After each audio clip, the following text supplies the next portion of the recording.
Well, good afternoon and welcome back to Turbo's Toy Box, where today we're going to play with Eric's new Toyota Tacoma.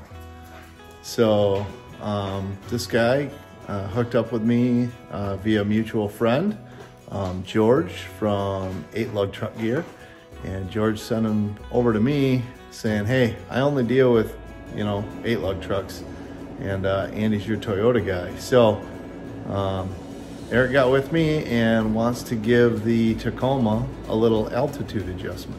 So his altitude adjustment is coming in the form of the Eibach Pro Kit, which we've got pre-assembled with some brand new factory Toyota top strut mounts and rear shocks. It's got the sway bar relocation brackets, the 1-inch rear block kit, and some JBA aftermarket upper control arms for the front. So he's done his research, very complete kit, and that should make this Tacoma look a whole lot tougher. So he is just getting started, and he's owned FJ Cruiser before, and he transferred over to a Jeep for a while, it sounds like, and is back in a Toyota. So super happy to be there, and we're hoping to make his experience in a Toyota a little more fun. Okay, so I'm sure everybody's got their own way of doing this, but got it jacked up on jack stands. We got the wheels off, and the next thing I'm going to try and do, we're going to make sure that we have the brake line, anti-lock brake lines and brake hoses, all that stuff hung free, so we're not putting any tension on that stuff while we're removing suspension components. We don't want to pull or pry or tug on any of those kind of things. And we're going to get the front skid plate off the truck, and then I like to loosen up the control arm bolts because it's got to get in alignment anyway, right? So there's no sense in not loosening up the control arm bolts and making things as easy on yourself as possible. So you got a couple of bolts on the lower ball joint, and we'll pop those loose, and yeah, just start plugging our way and getting things apart here. 4 12mm bolts, drop that skid plate down, and then 4 14mm headed bolts, 2 on each side. Got the sway bar loose from the frame, and that was easily accessible once the skid plate was out of the way. And then next, 10mm bolts on a couple of different brackets here. We're holding the anti-lock brake wire, and then it unplugged underneath the airbox up top. And yeah, next we're gonna move to this. So I'm gonna unbolt the brake caliper and unbolt the bracket for the brake line, and then we're gonna safely secure that and stabilize that towards the back of the wheel well, out of the way of the suspension we're working on. So yeah, just plugging away, working on newer stuff is nice. We're not fighting any rust that we typically deal with in Michigan. And Eric seems to be taking good care of his truck. It's got 17,000 miles on it, and so far so good. Loosen those lower control arm bolts. Remove the 2 bolts from the bottom of the ball joint, the bottom of the spindle. That lower control arm just swings down out of the way. So nice and easy. And your bolts on top of your strut, and that even includes, I've taken the nut off my upper control arm cross bolt because I know I'm going to pull on that. I've loosened the upper ball joint bolt. Again, I know I'm replacing that arm. And taking your time and just, work slow, work smart. Make sure you're not, not rushing things. Want to do it right, do it once and be done. Okay, so got the new strut in place, installed, and again, just kind of loosely put the hardware together, and I put the bolts back in the lower ball joint, holding to the spindle. So the spindle's kind of held in place by that and the sway bar link, so you don't want to overextend the CV axle. You could pull the CV axle apart, and it's a real nightmare to get back together. So got that going. I did pry out the metal here. I've actually pulled loose the inner fender liners with my little fork tool, popped those clips and rolled those down out of my way, front and back. And then I've grabbed a hold of the tin here that's in the way of that upper control arm bolt. Popped loose. There's a wiring harness there. You can see I'm pulling down. So we pushed those through, got the wiring harness out of the way, and was able to get that bolt out. Now, it is a pain in the tush. You get it unbolted, you get all that, and it slides up there a little ways, and then it's hitting a bump out that's on there. And so I actually used this other tool that I have, this long kind of a pry bar thing, and was able to, you know, tap it through to push the bolt out of the way. And then looking at it, I think I'm gonna reinstall it from the rear. It looks like there's adequate room to do that. It would be way easier and more serviceable. So we're gonna do that as we put it back in, but I'm gonna go grab that JBA control arm and get that thing slid into place here. Okay, so I've got everything kind of put back together. The caliper's on, the brake hose bracket's back into place, the anti-lock brake wires are back into place. I did reinstall the bolt for that upper control arm backwards like I talked about. I did have to bow this brake line down just slightly as I push that in, just taking care, you know, make sure that you're not kinking the line, because obviously if it's kinked, you're not going to have any brake pressure to this wheel. So, but no kinks, nice and smooth. Was able to just slowly arch it down and not create any havoc there. In reinstalling the ABS wire, JBA has provided a nice factory looking threaded hole in the top of the arm, which your bracket bolts to. However, with the suspension at full droop, which is what it is right now, so say you hit a good bump in the road or something, your suspension goes all the way down.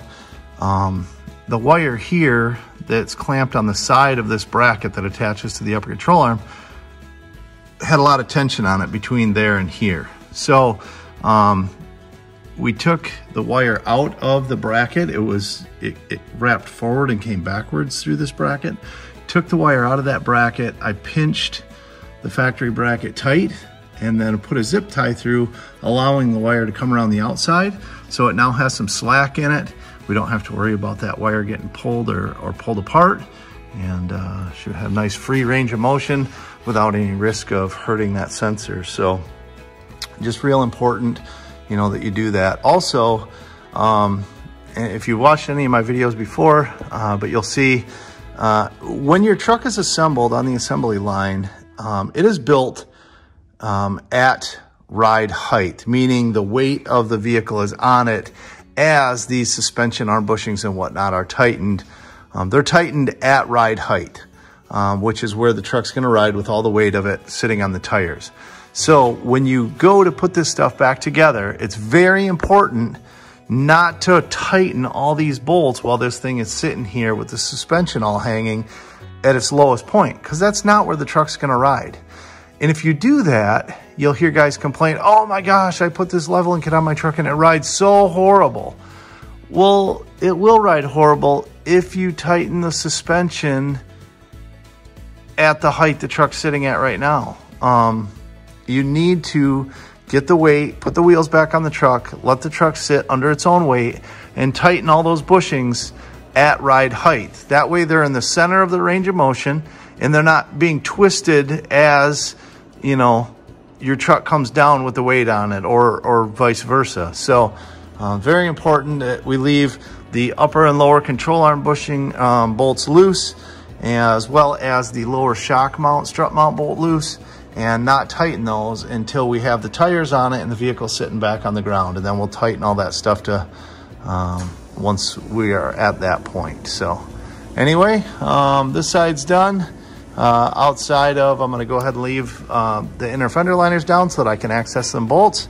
And I'm gonna go ahead and move around to the other side. I'll get that to this point, and then we'll get back with you guys and show you about the sway bar drops and that kind of stuff. And so just plugging away on the driver's side here. And something funny I just learned by accident, but the JBA upper control arms, I was looking for the nut. I'm like, where in the world did I put that nut? Because it's a, you know, a lock nut that goes on there. And come to find out, when I was putting the upper control arm on, it's the same thread as that big cross bolt nut. So don't do what I did. You'll spend like 10 minutes looking for this lock nut that belongs here on the upper ball joint, and don't replace it with this washered style nut, flange nut, that belongs on that upper control arm bolt. So anyway, kind of funny. On the driver's side, same kind of scenario as far as having to, there's a wiring harness that was behind there. I had to pop loose, push out, and, you know, started sliding the bolt up, and there's actually a little bracket up behind there that's holding some wires with a 10mm bolt in it. So I removed that 10mm bolt. I was able to push that wiring out of the way and tap the bolt up out of there. On this side, was not able to put it in backwards due to the fuel lines that are here. That prevented me from getting the bolt in the opposite direction. So had to go back with standard orientation on the bolt on this side, but obviously it works for them, it'll work for us. So just make sure you get that stuff bolted back into place. So yeah, plugging away, getting the side put back together here now. All right guys, so I've got the suspension kind of, again, loosely installed, and I'm moving on. So to be honest, this is the first lift kit I put on one of these that utilizes the sway bar relocation brackets. It was in the box with the Eibach strut, so I assume that it, you know, is a must-have part of the kit. But it looks like what you do is install this spacer block with the original bolt that you pulled out. So we'll put those original bolts in there, we tighten those up, and then we utilize the new hardware that Eibach provided to hold the sway bar to the threaded holes. And this looks like it's gonna move your sway bar forward to get it out of the way of the spindle, because as you lift the suspension, the spindle comes forward, I guess. So anyway, just doing that, do that on both sides. And then we have a differential drop kit as well. So we'll have to undo the rear section of skid plate and the bolts here, and we'll get that front differential drop down a little bit, and that alleviates the pressure on the CVs. So okay, so installing the differential drop bracket, whoops, hold it the wrong way here, but there are these two cross member pieces underneath here. These two cross member pieces that go from this front lower radiator support back to that chunk of the frame there, that cross brace on the frame. Installing the diff drop now has the driver's side differential bracket hitting this drop brace piece. So I am going to notch, it's just hitting this lip, so I'm going to trim that lip up and clearance this so that it fits around our newly dropped differential bracket, so we don't have any rattling or anything, because the differential is mounted on rubber, so it's going to move a little bit, and you don't want that touching that, or you're going to have a weird noise vibration, and nobody wants to listen to that on a new truck. A little bit of trim, some black paint over it so we don't have any bare metal, and we've got clearance. So yeah, no big deal. So diff drop brackets are installed. Now it came with some brackets to drop the skid plate around that. We'll get those installed, get the skid plate back on, and we should be able to get the front tires back on and set it down and start tightening things up.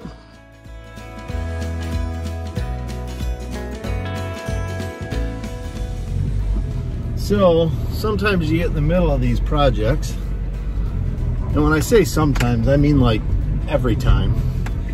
You get in the middle of these projects and you come across the hiccup, right? So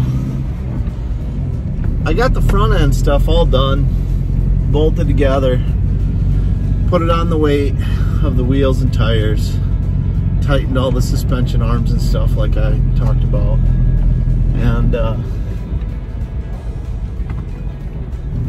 rolled the truck front to back, kind of got things settled, and got to looking at it, and I'm like, man, the front end looks way higher than an inch different than the back. And the kit came with a 1-inch block, so you're going to get exactly 1 inch of lift in the rear. So I'm thinking, I'm going to measure that and see. Well, yeah, it's slightly less than, almost 2 inches. It's like 1 3/4 inches. I'm like, well, that doesn't make any sense to put a 1-inch block in the back if it's only going to lift the back 1 inch, and I highly doubt those springs are going to settle 3/4 of an inch in the front. You know, you might settle 3/8 of an inch or 1/4 inch. I don't think you're going to settle 3/4 of an inch in the front.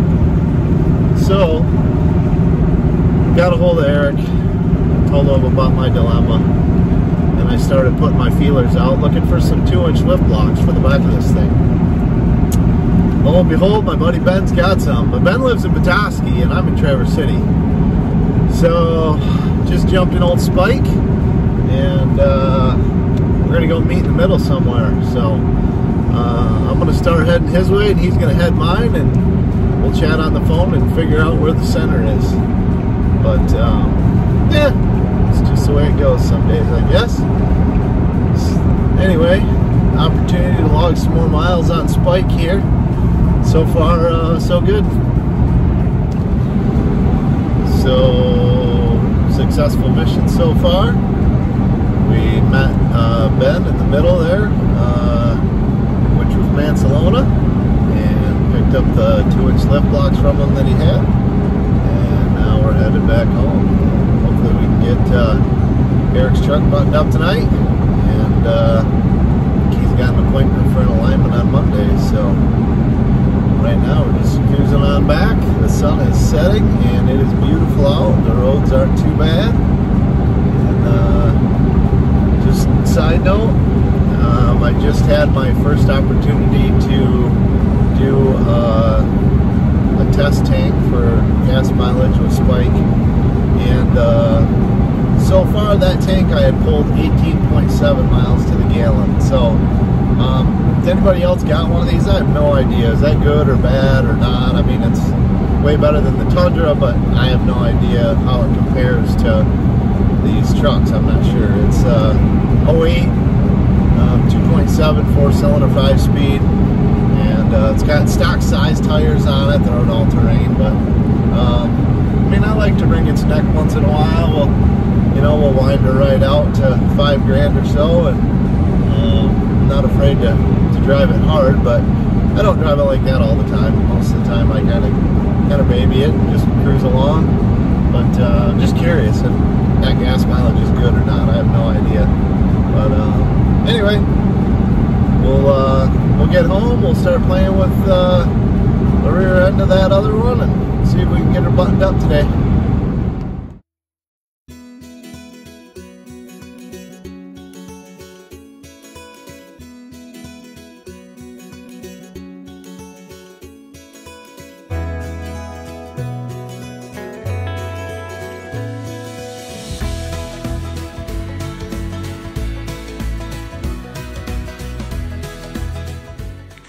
All right, and just like that, we're done. So I guess I didn't film the rear stuff. But putting in rear blocks is pretty basic. Unbolt the shock and supported the frame with jack stands, kept my jack under the rear axle, lowered the rear axle just enough to put my lift blocks in there, and then installed with the new U-bolts. Just put it all back together, make sure everything's torque tight. I did adjust the emergency brake cable holders on the leaf springs. I flexed those down so that the cables are free and don't have any bind. But yeah, no, other than that, the truck sits just like it needs to now. So 1-inch rear block was not gonna be enough. So measured it up now. The rear end is 1/4 inch higher than the front, which is perfect. It sits absolutely perfect. So at least in my eyes.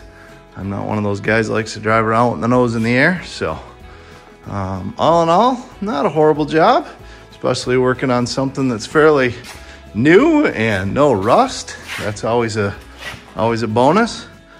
But yeah, truck turned out great. I hope Eric's happy. Thanks for watching.